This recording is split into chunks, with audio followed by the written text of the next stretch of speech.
Indian real estate history la first time ever. நம்ம G Square la 1+1 ஆஃபரா ஒரு plot வாங்கினா ஒரு பிளாட் ஃப்ரீ. எஸ், இது லக்கி டிரா இல்ல. நீங்க எங்க பிளாட் வாங்குறீங்களோ அதே இடத்துல அதே வேல்யூல இன்னொரு plot free. No extra charges, no hidden cost. ஒரு பிளாட்கான மார்க்கெட் பிரைஸ பே பண்ணுங்க, ரெண்டு பிளாட்டை சொந்தமாக்கிக்கோங்க.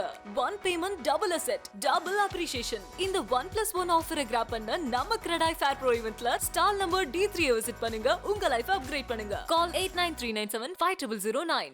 திருவண்ணாமலை மாவட்டம் செங்கம் நகர பகுதியில் அமைந்துள்ள சிவன் கோவிலில் கந்த சஷ்டி கவசம் பாடல் பாட அனுமதி மறுக்கப்பட்டதாக பக்தர்கள் குற்றம் சாட்டினர். செங்கம் நகர பகுதியில் அமைந்துள்ள அனுபாம்பிகை சமேத ரிஷபேஸ்வரர் சிவன் ஆலயத்தில் அமைந்துள்ள முருகன் சன்னதி முன்பு பக்தர்கள் கந்த சஷ்டி கவசம் பாடலை பாட முயன்றனர். இதற்கு அனுமதி மறுக்கப்பட்டதால் அரோகரா என்ற முழக்கத்தோடு பக்தர்கள் முருகனை கைகூப்பி வேண்டி வணங்கி அங்கிருந்து மனவேதனையுடன் வெளியேறினர்.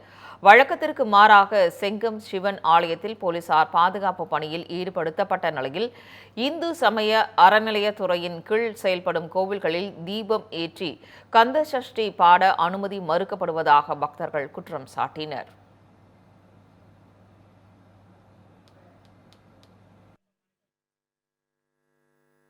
இன்னைக்கு கிருத்திகை முருகருக்கு உகந்த நாள்.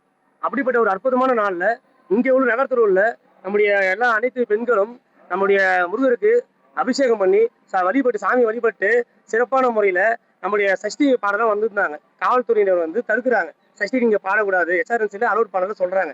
என்ன காரணம் தெரியல. கோயில்ல பாடக்கூடாதுன்னு ஏன் சொல்லணும்? கோயில் பொதுவான இடம் தானே, எல்லாரும் தானே பாடணும். ஏன் வேணான்றாங்க? அதுக்கு எங்களுக்கு விளக்கம் தெரியணும். கஷ்டத்தை சொல்றதுக்கு தான் கடவுள்கிட்ட வரும். அந்த கடவுள்கிட்டே நீ சொல்லக்கூடாதுன்னு ஒரு தடை போறேன்னா இன்னும் எதுக்கு இந்த அறநிலையத்துறையினே தெரியல. எதுக்கு இந்துக்களுக்கு மட்டும் இப்படி ஒரு அழுத்தம், இந்துக்களுக்கு மட்டும் ஒரு மன உடைச்சல்,